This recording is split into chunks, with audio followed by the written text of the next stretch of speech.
महाराज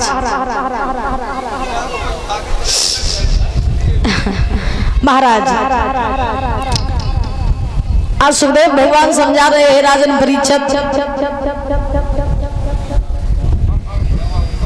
क्या हुआ क्या इस रुकुम ने शिशुपाल के लिए पत्र लिखा।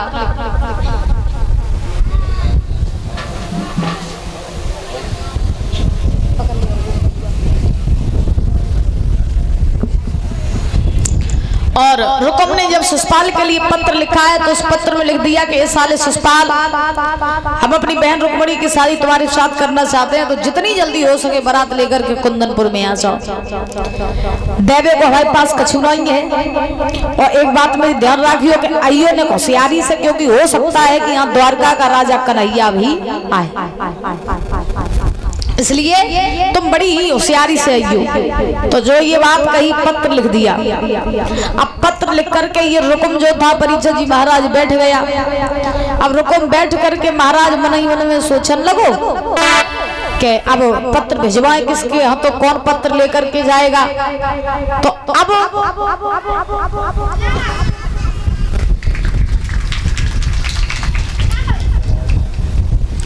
रुकुम ने महाराज क्या किया कि नाई पंडित को बुलाया और नाई पंडित को बुला करके परीक्षित जी महाराज पत्र पकड़ा दिया। और पत्र पकड़ा करके इस रुकुम ने नाई पंडित से कहा कि पत्र लेकर के जाओ और जो है हमारे साले शिशुपाल के लिए लगन चढ़ाओ और पत्र दे देना।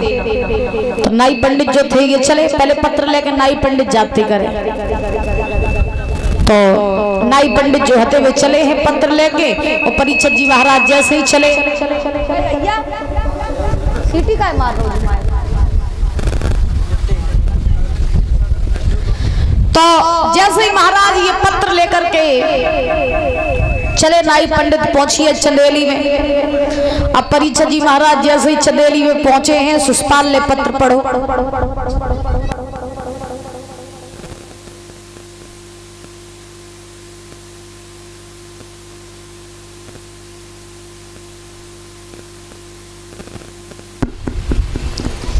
नाई पंडित जो थे परीक्षित जी महाराज चले हैं, चलते चलते ये चंदेली में पहुंचे।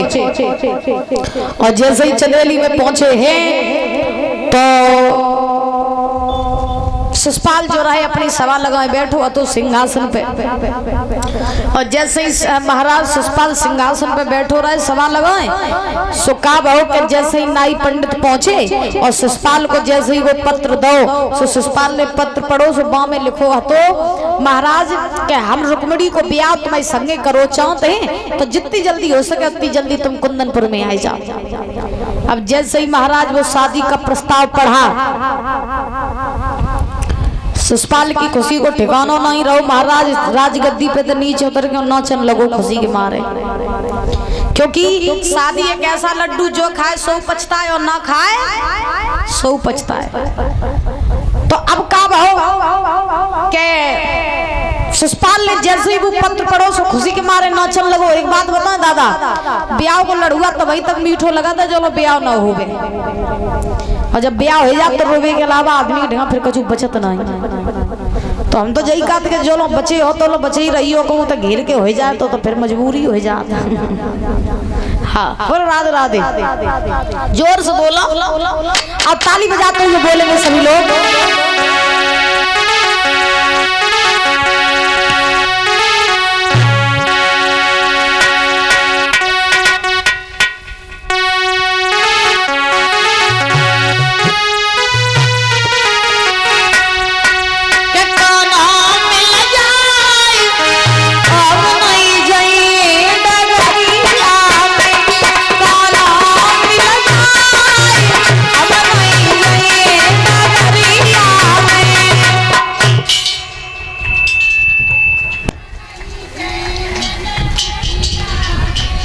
ये मैया बोल रही कि तुम्हें शर्म आए रही।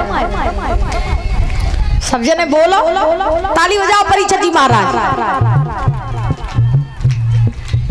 हाँ बहुत सुंदर। ओ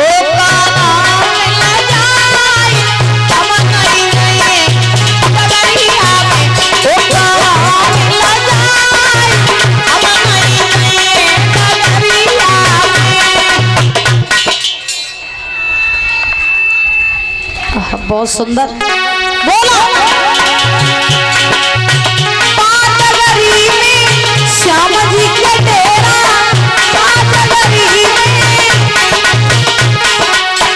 पाटगरी में श्याम जी के डेरा, पाटगरी में घुमता घुम जाए हम नहीं गए डगरिया मेरा, घुमता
राधा रानी सरकार की, बोलो राधे राधे।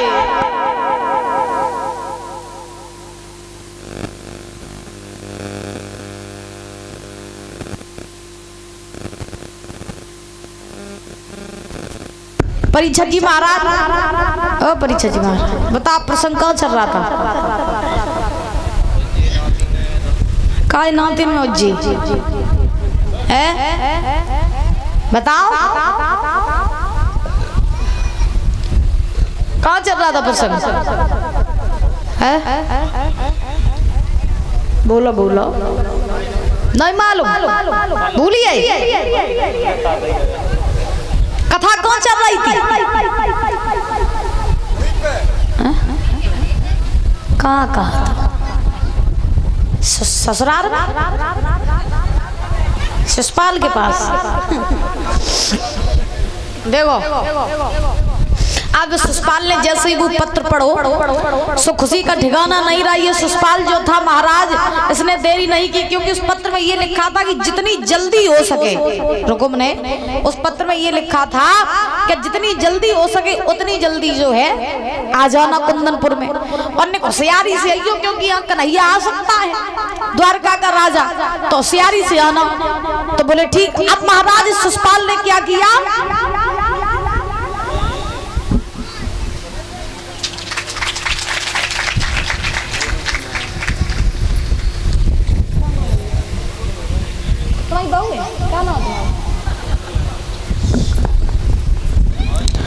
और ये बबलू यादव की धर्मपत्नी माला पहना करके और ये 201 रुपए दे करके सम्मानित कर रही हैं। और हमारे बबलू भैया जी 100 रुपए दे करके हमारे समस्त स्टाफ का सम्मान कर रहे हैं। जोरदार तालियां बजाएं भैया के लिए।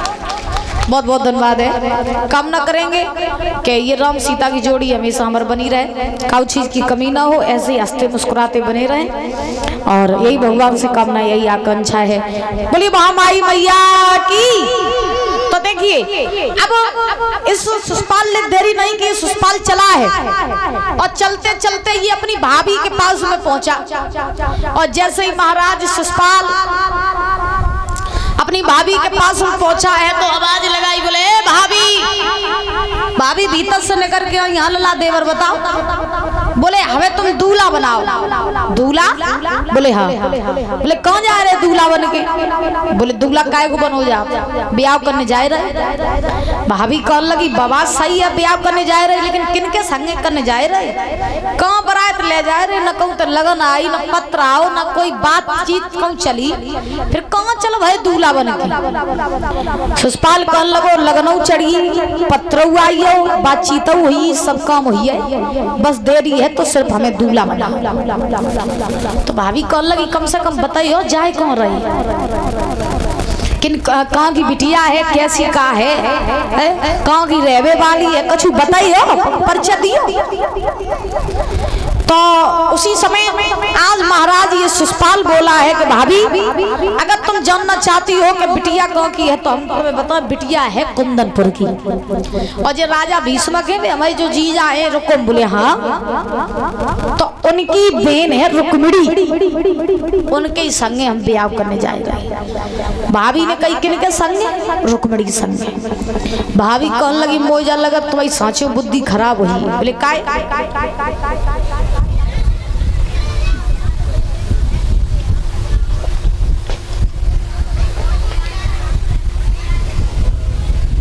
भाभी ने जवाब दो लला सुषपाल? बोले हाँ। बोले मोजा लगे तो तुम्हारी बुद्धि खराब हुई। सुषपाल ने कही काय? भाभी ने कही जासो कि तुम जब बता रुक्मिणी जो है वे तुम्हारी बहन की नंद है, तो तुम्हारे लिए जितनी पूजनीय तुम्हारी बहन बात से कई गुना ज्यादा पूजनीय तुम्हारे लिए रुक्मिणी। रुक्मिणी संगे तुम ब्याह करियो तो तुम्हें पाप लगे। मेरी बात मानो, अच्छी बिटिया हो कहूँ तो ब्याह कर लियो, अच्छे से अच्छी लड़की तुम्हें मिल जाइए, तुम बढ़िया से बढ़िया ब्याह हो जाइए, लेकिन रुक्मिणी संगे ब्याह करके पाप ना चढ़ाओ खोपड़ी पे, उल्टी गंगा ना बहाओ। मेरी बात मान लो, ये शादी नहीं हो सकती। सुषपाल ने जवाब दिया ब्रह्मो जी आए कि अगर हमें रोके हम तो नहीं मानिए, ब्याह करिए तो रुक्मिणी संगे करिए, न तो हम मत जाइए गाँव संगे ब्याह नहीं करिए, भाई संगे ब्याह करिए। वो तो हमें बड़ी सुंदर लगा थी पहले तो, लेकिन हमने अपने जीजा कह नहीं पाई मन की, लेकिन हमारे जीजा ने तो पहले ही हमारे मन की सुन लाई। अब परिचय जी महाराज नहीं मानो जो रुकुम वो सुषपाल, और जब नहीं मानो सुषपाल अब धीरे धीरे धीरे धीरे हुआ ये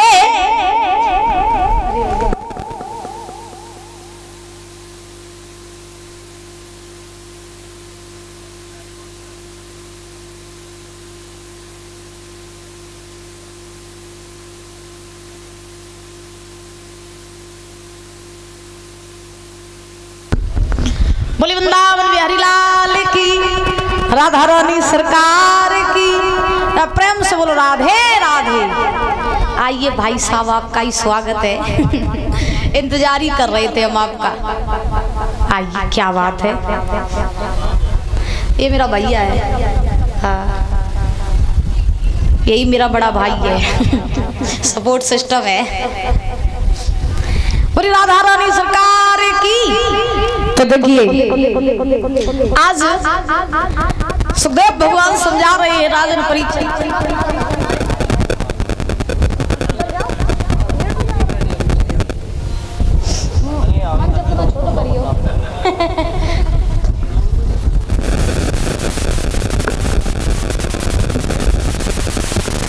तो भाभी ने जवाब दिया, बोले सुषपाल मान लो मेरी बात, लेकिन परीक्षित जी महाराज ये सुषपाल नहीं माना। और जब ये सुषपाल नहीं माना तो भाभी ने कही नहीं मान रहे हो तो ठीक है चढ़ जाओ पटाप है, अब नहीं मान रहे हो तो ये सुषपाल के लिए मंडप गड़वाया गया। और जब मंडप गड़वाया गया परीक्षित जी महाराज तो चंदेली में व्यवस्थाएं की गई शादी की, और जब व्यवस्थाएं की गई तो चारों तरफ से खुशहाली खुशहाली छा रही है कि ससुराल जो है वो दूल्हा बन के जा रहा है। तो उसी समय अब मंडप गड़वाया गया। अब जैसे ही पटा पे चढ़वे का जे ससुराल तैयार भहो, और जैसे ही तैयार भहो सो परीक्षित जी महाराज का भहो अब सगुन होने लगे। पटा पे चढ़ो सो पटा पे तो नीचे गिर करो। हुआ ये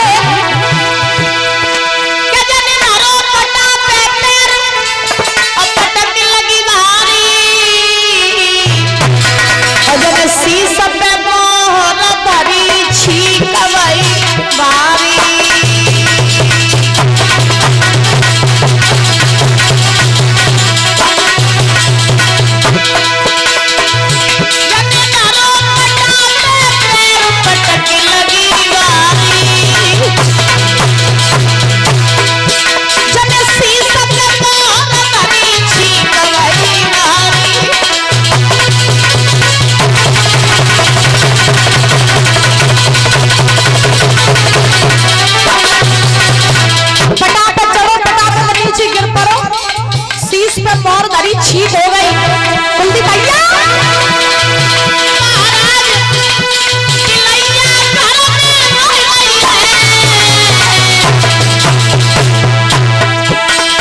भाभी वही खुशी आई घर गली गाय तो रो रही है।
आज ध्यान रखना।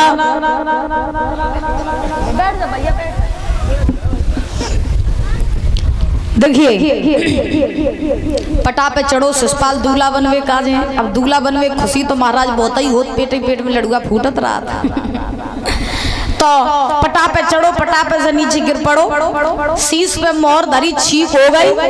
और जैसे ही छीक भाई परीक्षित जी महाराज भाभी ने रोको लउआ मान जाओ भाई कछु नहीं बिगड़ो, जो ब्याह हो या थोड़ी ना इच्छे भले पहुंच जा मौत धर के, लेकिन ब्याह ना बहु तुम मान ले लउआ मान ले। लेकिन महाराज ये ससुराल नहीं माना, और जब ससुराल नहीं माना तो ये दूल्हा बन गया। उस पत्र में ये भी लिखा था कि ने होशियारी से आइयो सो दूल्हा बनो, और दूल्हा बन के फौज तैयार करके बारात तैयार करके ससुराल चलो है। और चलते चलते चलते चलते ये ससुराल परीक्षित जी महाराज पहुंचा है कुंदनपुर में। जैसे ही ये ससुराल कुंदनपुर में पहुंचा, नमस्ते, तो जैसे ही महाराज ये ससुराल कुंदनपुर में पहुंचा है तो रुकुम ने देखो तो बरातियों को खूब सम्मान करो, खूब आदर करो। उच्च आसन पर बरातियों को बैठाया। पहले बरातें आती थी तो जान पड़ता था कि बरातें आई हैं, और आजकल कभी बरातियां आए और कभी चले जाए तो समझ में नहीं आ। आजकल घर में पता ही नहीं चलता कि को बरातियां हैं को बरातियां हैं। आजकल तो बरातें आती हैं। परसों मैंने बताया था खड़े खड़े आओ, खड़े खड़े खाओ, खड़े खड़े जाओ। रुकवे को कोई चांस ही नहीं है महाराज। और पहले 3-3 4-4 दिन बरातें रुकती थी, बड़ा आनंद आता था है। आजकल तो कुछ समझ में ही नहीं आता है। तो देखो अब हुआ ये कि पहुंचा है शिषपाल बारात लेकर के, तो बड़ा सम्मान किया रुकुम ने। पूरी कुंदनपुर नगरी जो है ये दुल्हन की तरह सज रही है। अब धीरे धीरे धीरे धीरे समय बीता, और जब धीरे धीरे समय बीता परीक्षित जी महाराज तो काब हो के रुक्मणी को पता चलो, रुक्मणी को पता चली कि हमारे भैया रुकुम ने हमारी शादी अपने साले के संगे तय कर दी। और रुक्मणी तो महाराज कन्हैया के नाम की माला जप रही आती है। अब सोचो कि मन में कुछ और हो गए, हो कुछ और हो गए है, तो फिर तो आदमी के शरीर में प्राण ही नहीं रहते हैं। क्यों परीक्षित जी महाराज, सोचो कुछ और हो जाए कुछ और, तो फिर तो महाराज जीने से बेहतर मृत्यु लगने लगती है। यही हाल रुक्मणी का है कि रुक्मणी ने जब सुना कि मेरे भैया रुकुम ने मेरी शादी अपने साले के साथ तय कर दी, रुक्मणी रोने लगी। अब रोने लगी और महाराज प्रार्थना करने लगी, हे कन्हैया मैंने तो बचपन से लेकर के आज तक सिर्फ तुम्हारी नाम की माला जपी, और मेरे भैया रुकुम ने मेरी शादी अपने साले के साथ तय कर दी, तो नाथ मैं मर जाऊंगी मगर मैं शिषपाल के साथ शादी नहीं करूंगी। रो रही है रुक्मणी। और रुक्मणी ने एक बात कही, कन्हैया